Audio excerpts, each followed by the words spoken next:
지난주에 말씀드렸다시피 인간은 늘 행복에 목말라 있습니다. 봄이 되면 모든 벌나비가 꽃을 찾아 날아다니듯이 인간 역시 살아있는 동안, 목숨이 붙어있는 동안에는 끊임없이 행복을 찾아다닙니다. 어떤 사람은 그 행복이 돈이 가져다 줄 알고 돈을 벌기 위해서 일생을 다 바치고, 어떤 사람은 육체적인 쾌락이 사람에게 행복을 가져다 줄 줄 알고 거기에 미쳐 살기도 하고, 어떤 사람은 부귀와 영화와 권세가 사람을 행복하게 할 줄 알고 거기에 목숨 걸고 일생을 바치기도 합니다. 그런데 참 이상한 것은 행복이라는 것은 무지개와 같은 것 같습니다. 분명히 보이는데 산 넘고 바다 건너 가보면 그 무지개가 잡힐 것 같은데, 열심히 그곳 있는 걸로 가보면 또 무지개는 얼만큼 건너가 있고, 또 실제로 그 행복이라는 걸 잡았다고 생각했는데 이내 손에서 사라지고 마는 것이 행복인 것 같습니다. 도대체 모든 인간이 꿈꾸는 행복은 어디에 있고 또 어떻게 해야만 행복을 잡을 수 있을까요? 어디로 가면 행복을 발견할 수 있고 무엇을 해야 행복을 누릴 수 있을까요?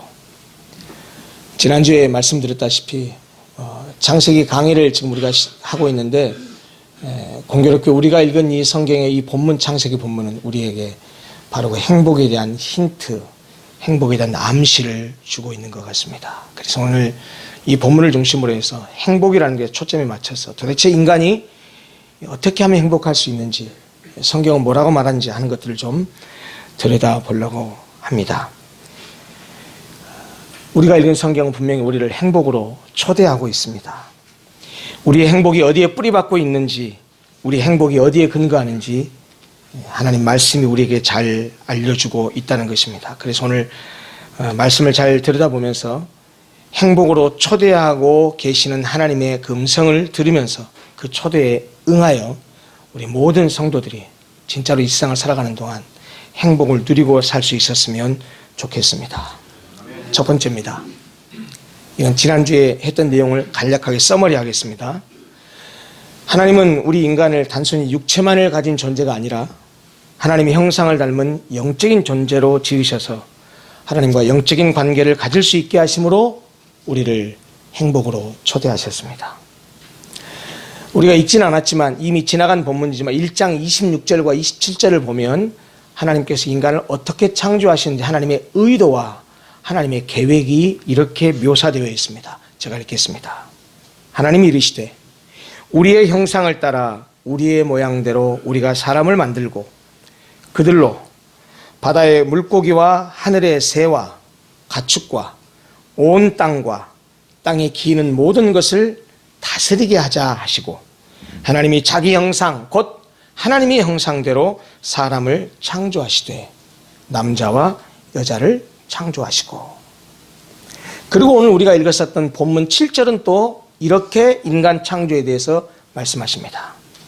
여호와 하나님이 땅의 흙으로 사람을 지으시고 생기를 그 코에 불어넣으시니 사람이 생명이 되니라.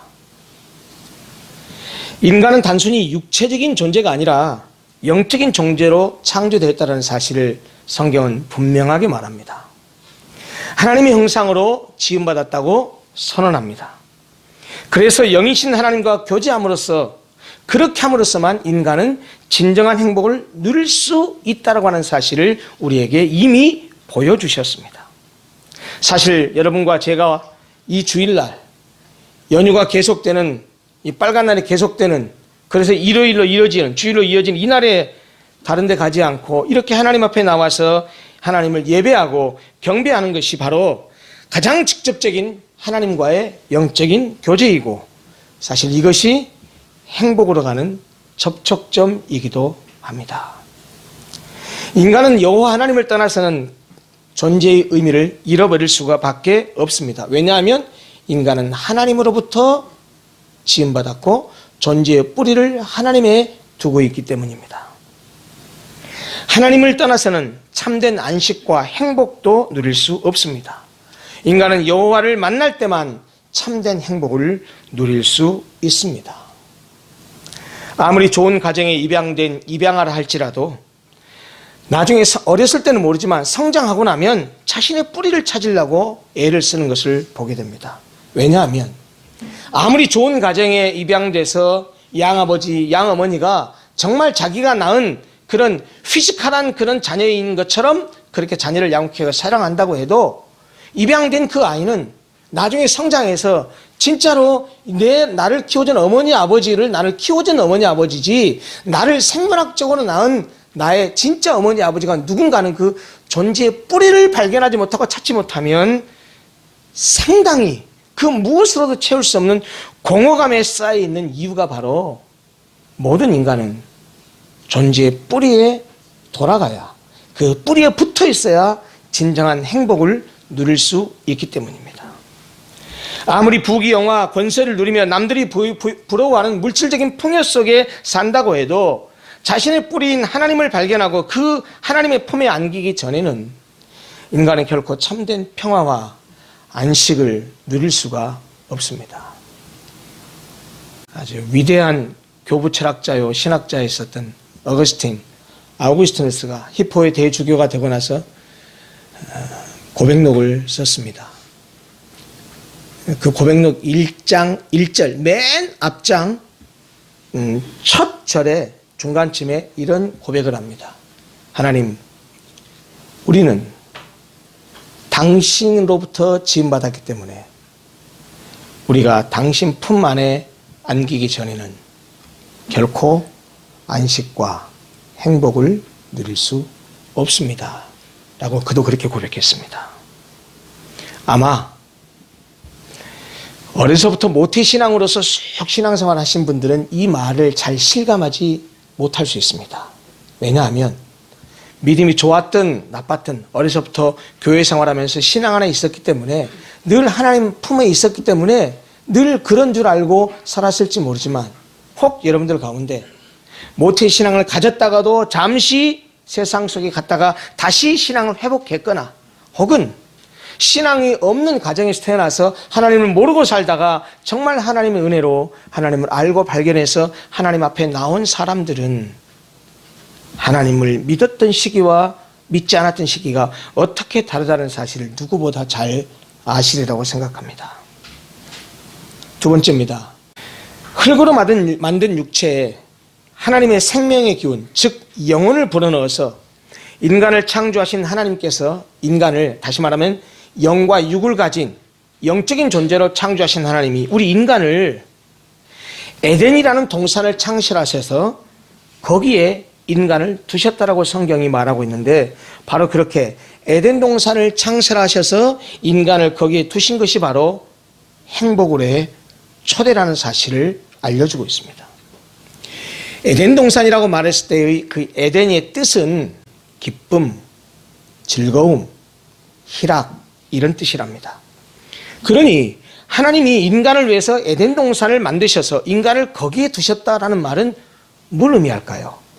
인간이 그 에덴 동산 안에서 기쁘고 즐겁고 행복하기를 바라셨다는 사실입니다.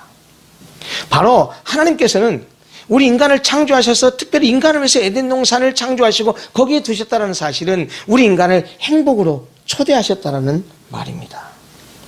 실제로 에덴 동산은 우리가 성경도 아까 읽어봤지만 인간이 기쁨과 즐거움을 누리며 행복하게 살기 충분했습니다. 왜냐하면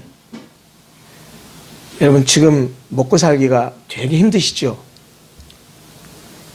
주일날 이렇게 와서 예배드리지만 참 여러분들은 복받은 사람들입니다.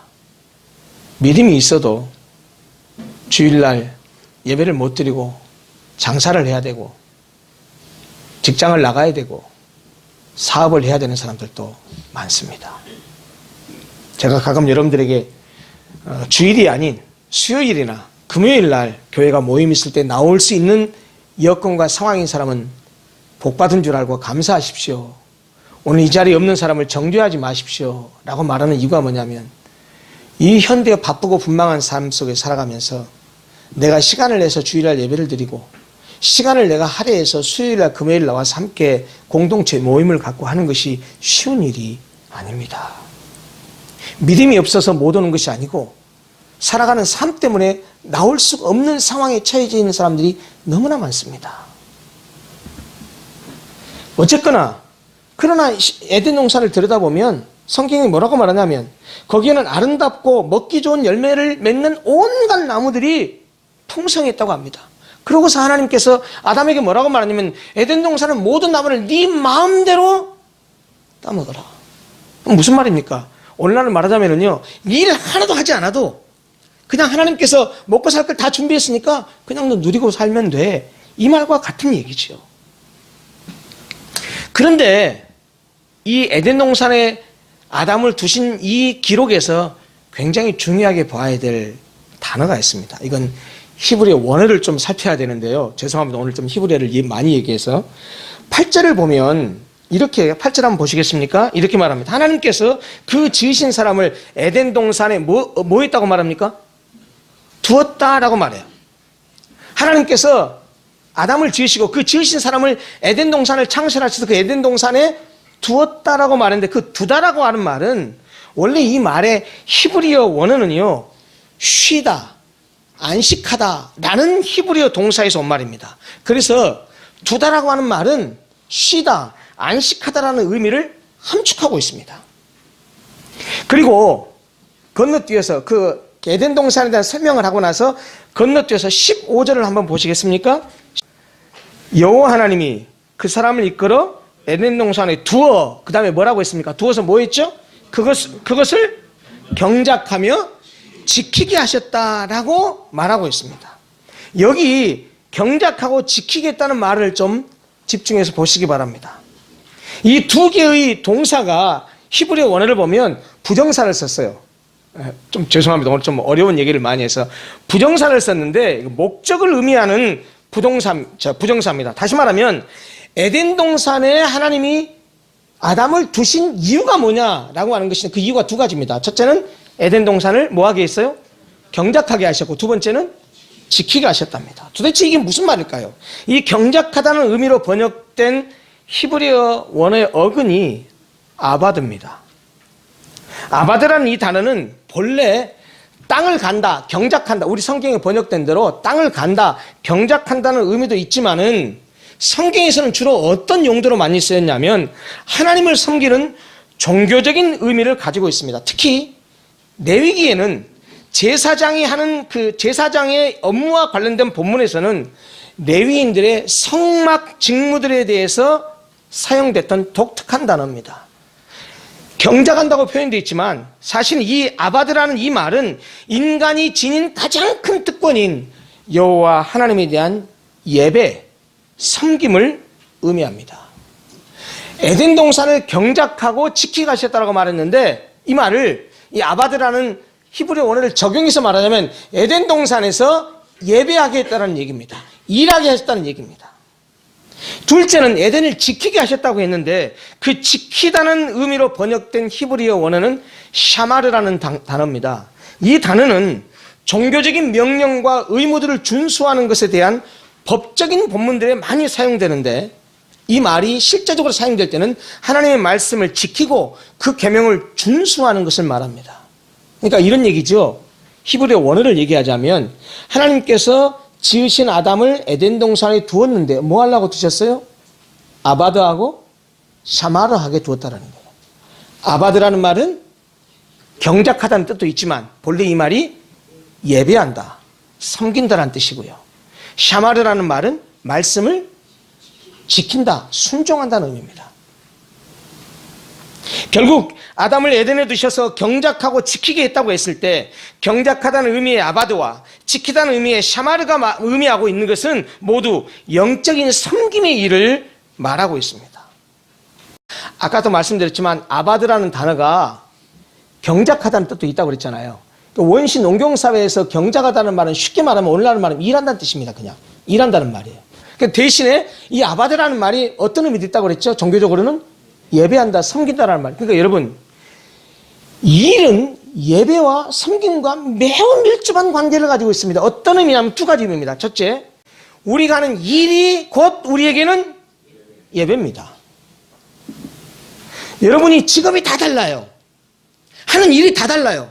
여러분, 계속해서 제가 설교하고 말씀을 가르칠 때도 계속해서 강조하는 말씀이지만 목사만 하나님 일한다고 생각하면 큰 오산입니다.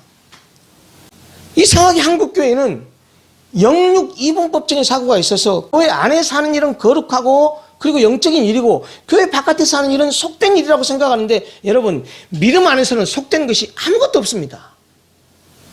신앙 안에서는 속된 것이 아무것도 없어요. 무슨 말이냐면 여러분들이 목사가 안 돼도, 선교사가 안 돼도 월요일부터 토요일까지 삶의 현장 속에서 열심히 사업하고 열심히 장사하고 열심히 직장생활을 하면서 그 속에서 하나님의 영광을 드러내고 그 속에서 하나님 나라 백성답게 살아가는 것, 그것이 하나님의 일이 옳시다.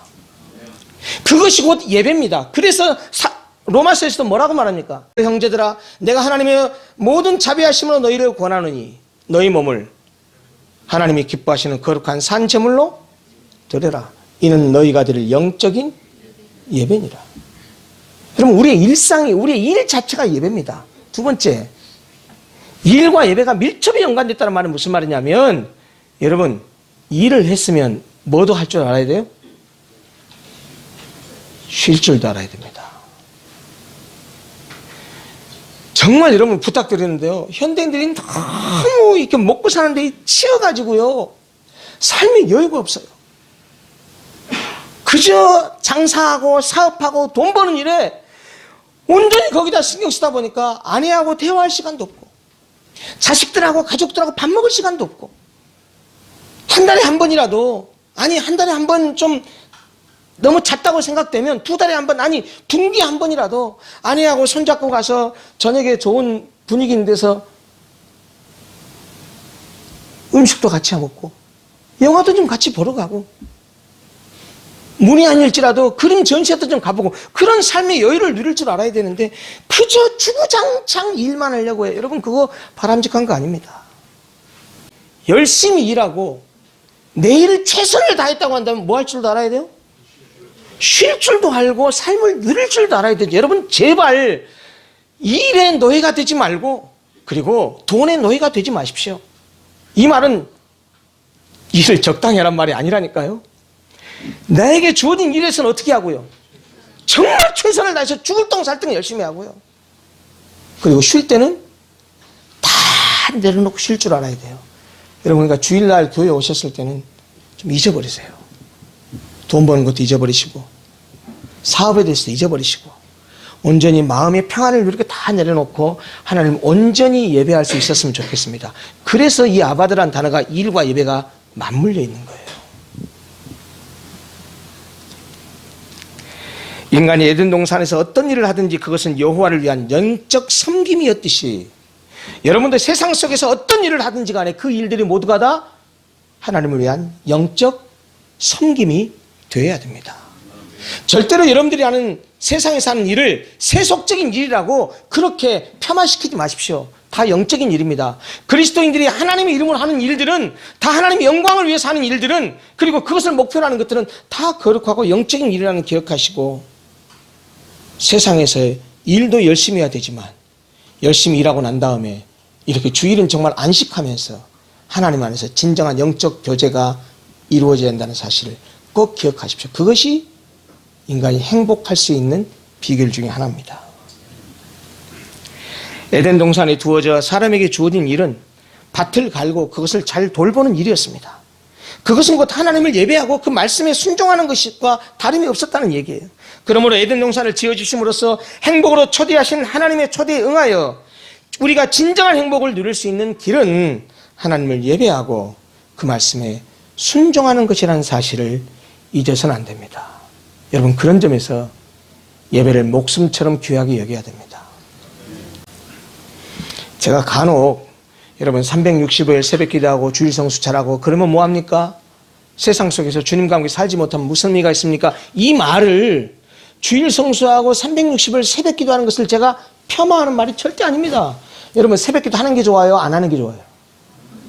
주일 성수를 잘 하는 게, 주일 성수를 정말 목숨 걸고 잘 하는 사람이 좋은 신앙입니까? 뜨문뜨문하게 하고 그냥 적당하면 그냥 안 나와버리고 이러는 게 좋은 신앙입니까? 그건 물어볼 필요도 없는 거예요.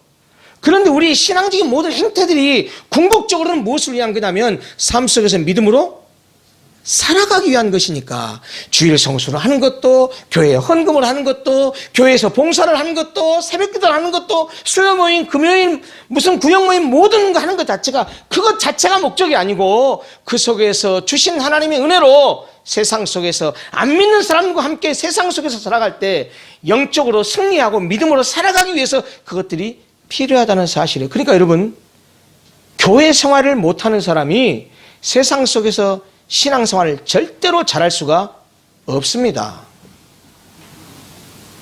교회 생활을 잘 못하는 사람이 신앙생활을 여러분, 신앙생활, 제가 무척 강조하지만 신앙생활을 어디서 한다고요? 신앙생활을 교회에서 해요? 바깥에서 해요? 교회에서 하는 거 아니에요. 교회에서 하는 걸 뭐라고 말해요? 우리 어렵게 생각하세요. 교회에서 하는 거는 교회 생활이에요. 교회에서 이렇게 예배드리고 모이고 성들끼리 교제하고 뭐하고 이런 거는 교회 생활이에요. 진짜 신앙생활은 어디서 합니까? 내가 삶 속에서 하는 거. 여러분들 직장에서 하고요. 여러분들 사업장에서 하고요. 학생들은 어디서 해요? 학교에서 하는 거예요. 그러니까 제가 맨날 그러잖아요. 교회 안에서 교회 생활 잘하면 좋아하는 사람 딱 한 사람 있어요. 네, 목사만 좋아합니다. 그래서 목사가 자기 목회를 세상 말로 성공적으로 잘하게 하기 위해서 교인들을 자꾸 교회에다가 묶어두려고 해요. 여러분, 그동안 저를 봐와서 알지만 전 여러분들을 아주 방목하고 내먹이잖아요. 이유가 여러분들 관심이 없어서 갑니다. 착각하지 마십시오. 신앙의 본질은 교회 안에 있는 게 아니에요. 우리가 신앙이 필요한 이유는 말씀 보고 기도하고 설교 듣고 예배드리고 기도해야 하고 하는 궁극적인 이유는 교회 생활을 위한 게 아니고요. 뭐를 위한 거예요?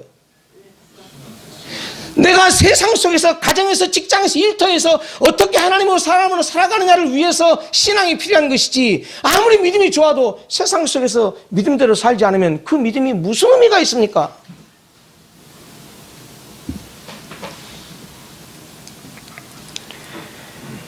하나님은 15절에 이어서 16절, 17절에서 아담이 반드시 순종하고 지켜야 될 명령을 구체적으로 주셨어요.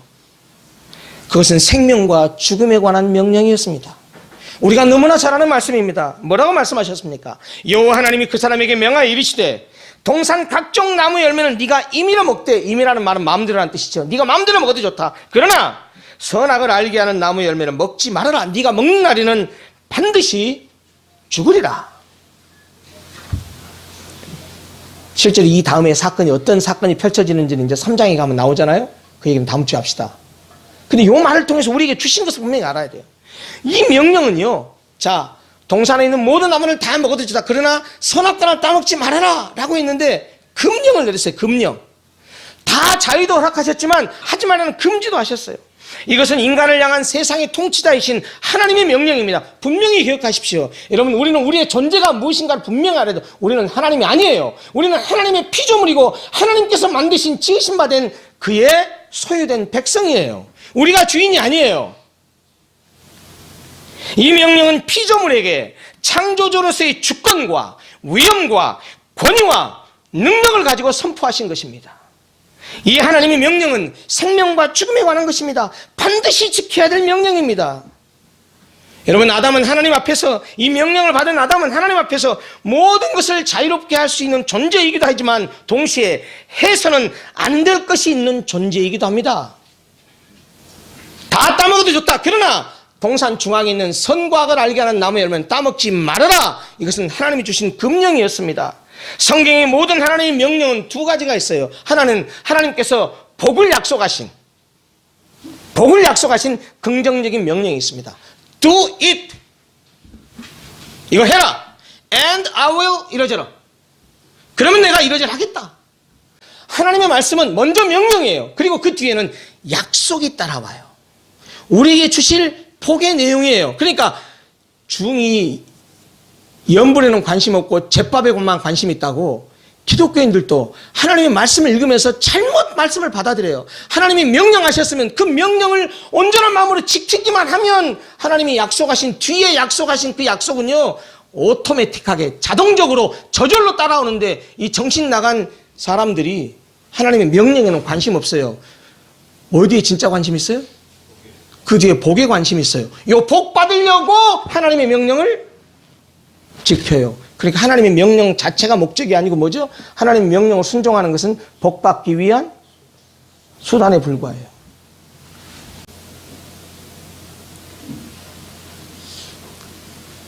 성경의 모든 명령은 방금 말씀드렸듯이 긍정적인 복주심과 두 번째 부정적인 금기 두 가지가 있어요.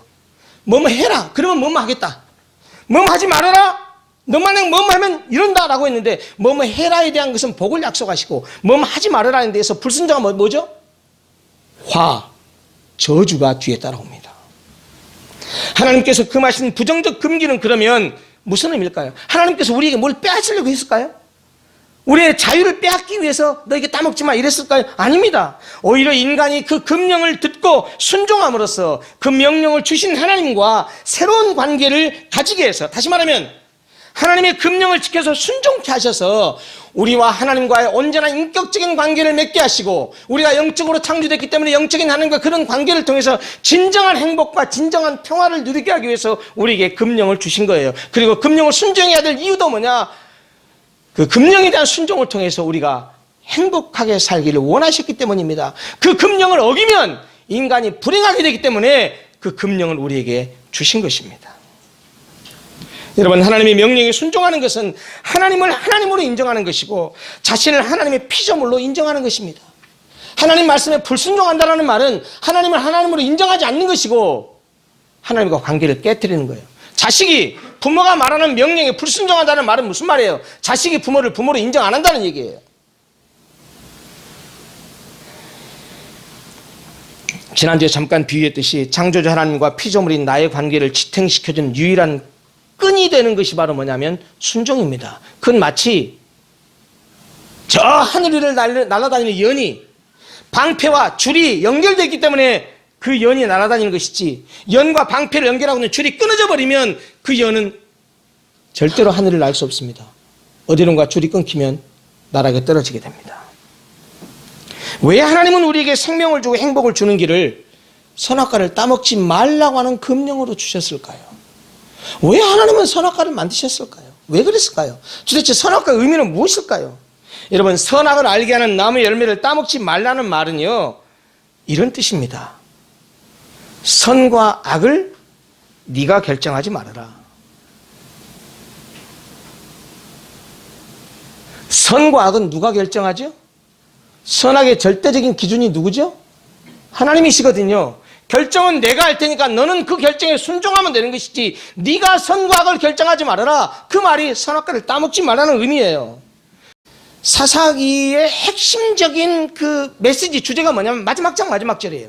21장 20절에 뭐라고 말하냐면 이스라엘에 뭐가 없으므로?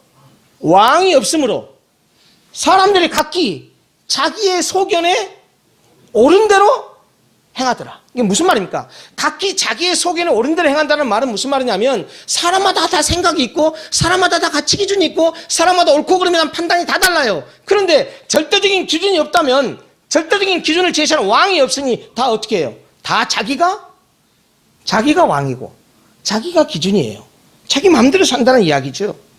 그래서 선악과를 따먹지 말라는 얘기는 선악의 절대 기준인 하나님께서 선악을 결정할 거니까 너희는 하나님의 말씀에 순종해라라는 말을 함축하고 있는 거예요. 행복하려면 어떻게 해야 돼요? 하라면 하고 하지 말라면 하면 안 돼요. 하나님이 이건 악이다 라고 하면 성경에 있는 말씀대로 악은 모양이라도 버려야 됩니다. 사람은 하나님의 숨결로 살아있는 영적인 존재가 되었습니다. 육적 존재로서 인간은 아래에서 땅에서 육적인 에너지를 공급받아야 하지만 영적인 존재로서 인간은 위에서 하나님으로부터 영적인 에너지를 공급받아야 한다니까요. 그리고 하나님과 영적인 교제가 있어야 돼요. 하나님을 섬기고 하나님의 말씀을 공급받을 때만이 인간은 영적인 생명을 유지할 수 있고 참된 행복을 누릴 수 있는 겁니다. 아무리 좋은 휴대전화기라도요, 배터리가 방전되면 아무짝에도 쓸모없습니다. 배터리가 방전되지 않도록 규칙적으로 충전을 해야 되듯이 아무리 믿음이 좋은 사람이라 할지라도 영적인 배터리가 방전되지 않도록 규칙적으로 영적인 충전을 해야 됩니다. 영적 배터리가 방전되면요, 절대로 영적 생활을 못해요. 종교 생활을 할지 몰라요. 종교 생활. 여러분, 종교 생활 하지 마십시오. 주일날은 어김없이 11시에 예배를 오지만 예배 끝나고 갈 때 이런 마음으로 가시는 분, 하나님 안녕히 계십시오. 지금부터는 건들지 마십시오. 내가 일주일에 한 번 와서 예배에 참여해서 내가 종교인으로서 의무를 다했으니까 나 오늘 예배 드리고 가니까 지금부터는 나 타치하지 마십시오. 지금부터는 내 영역입니다. 건들지 마십시오. 내가 다음 주에 또 인사드리러 올 테니까 건들지 마십시오. 하고 갔다가 월요일부터 토요일까지 자기 마음대로 하나님하고는 아무 관계없이 말씀하고는 아무 관계없이 살다가 또 주일날이 되면 어김없이 칼같이 오기는 와요. 어김없이 와요. 시계추처럼. 예? 여러분, 이건 종교생활이지 신앙생활이 아닙니다. 물론 하나님께서 그런 종교생활하는 사람도 만져주시면 변화가 되겠지만 그것이 마치 자기가 다 하는 것으로 그렇게 왔다 갔다 하다가 언제 하나님이 불러갈지 어떻게 합니까? 여러분, 절대로 신앙생활을 그렇게 하지 마십시오. 신앙생활은 종교생활이 아닙니다. 신앙생활은 교회생활이 아니라니까요. 교회를 왔다 갔다 하는 것도, 예배에 참여하고 성경을 공부하는 것도 궁극적으로 세상 속에서 이런 교회가 아닌 안 믿는 사람과 함께 어우러져 살아갈 때 그 속에서 내가 믿음으로 살아가면서 신앙으로 승리하는 삶을 사는 것이 그게 신앙생활이지. 실제로 우리는 삶의 현장에서 하나님을 잊어버리곤 합니다. 왜요? 너무 바쁘니까. 바쁘게 살다 보니까 말씀 보고 기도하는 시간을 갖지 못합니다. 그런데요, 정말로 정신없이 먹고 사는데 열심히 다가 말씀 보고 기도하는 시간을 놓쳐버리면, 그러면은요, 자신도 모르게 영적 생활이 둔감해집니다. 아무리 믿음이 좋은 사람이라도 이런저런 이유로 예배를 등한히 하고 모이기에 힘쓰지 않으면 자신도 모르게 신앙이 껍데기만 남습니다.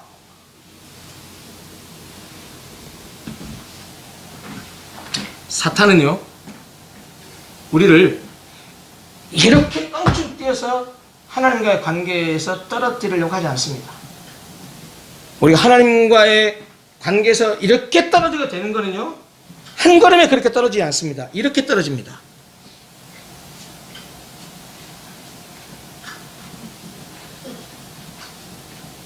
무슨 얘기인지 아세요?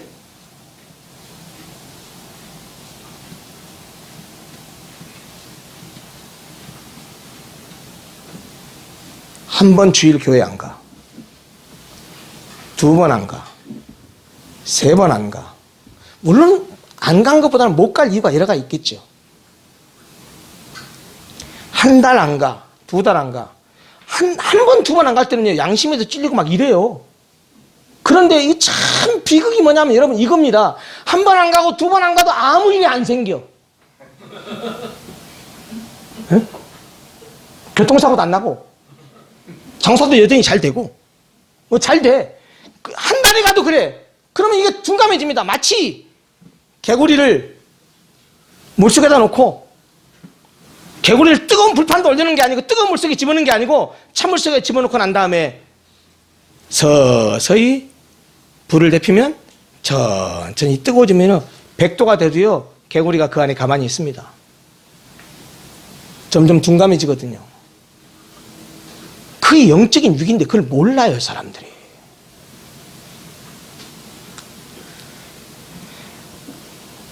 어떻게 이런 것을 회복할 수 있을까요? 예배의 자리를 회복하고 말씀과 기도의 시간을 할애하고 성도 간의 교제를 통해서 주님과의 관계를 회복해야 됩니다.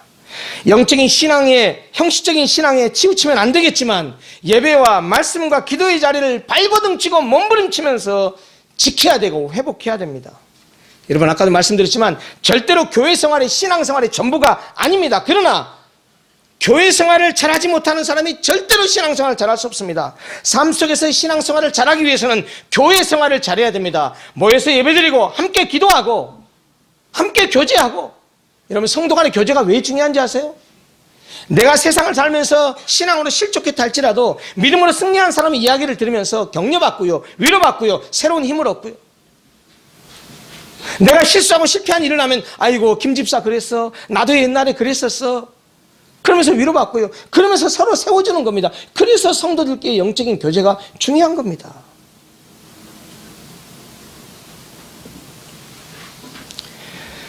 성도가 함께 어우러지는 교회 생활이 왜 중요한지는요.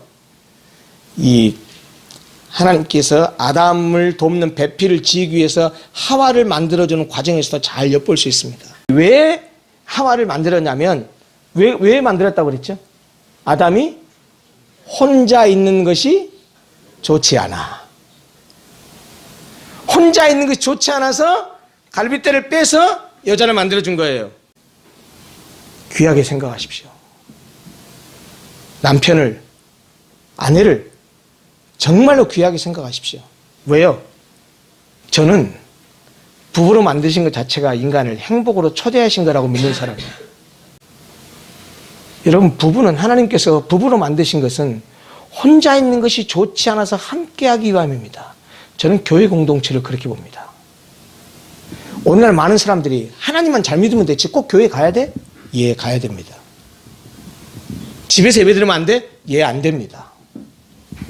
교회 공동체를 반드시 이루어야 됩니다. 하나님께서 처음부터 에덴 동산에 아담을 창조하셨을 때부터 혼자 있는 것이 좋지 않아서 그래서 돕는 배필을 주셨다고 했어요. 여러분, 우리 교회 성도들을 봐보십시오.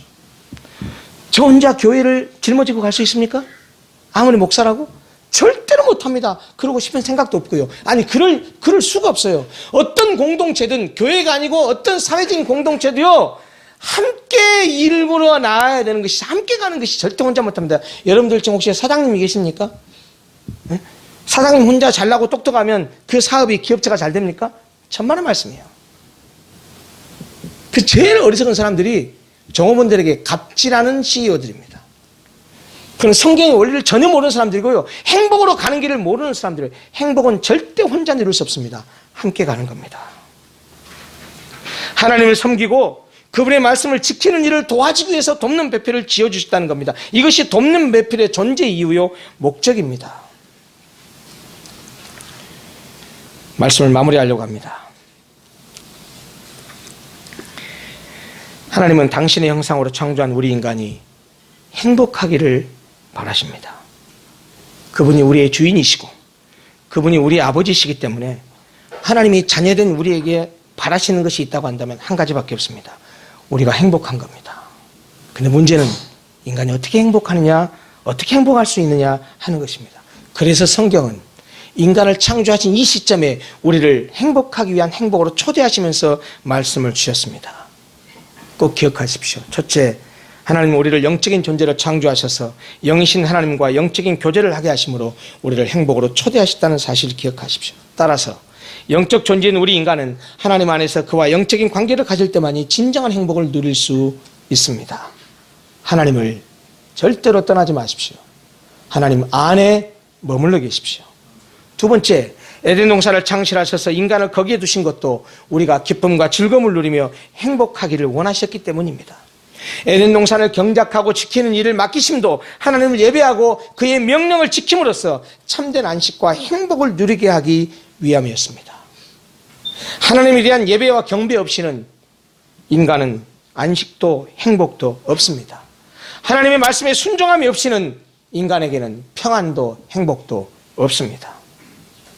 세 번째, 선악과를 따먹지 말라는 금령은 우리의 자유를 제한하는 것이 아니고 우리가 그 금령을 듣고 순종함으로써 하나님과 온전한 관계를 가져서 우리를 행복하게 하기 위함이었습니다. 하나님은 우리가 선택하고 우리가 결정하는 대신 하나님의 말씀에 순종함으로써 하나님의 선택과 하나님의 결정에 따르기를 바라십니다. 마지막 네 번째, 아담에게 돕는 배필을 주신 것은 인간은 혼자 살 수 없기 때문에 서로 돕고 섬김으로써 행복을 누리게 하셨던 것입니다. 혼자가 아니라 서로 돕고 섬기는 것, 그것이 바로 행복으로 가는 길이라는 사실을 잊지 마십시오. 사랑하는 성도 여러분, 오늘 여러 가지 말씀을 드렸지만 이 말씀 한마디 꼭 기억하십시오. 하나님이 여러분들에게 가장 바라시는 게 뭐예요? 네?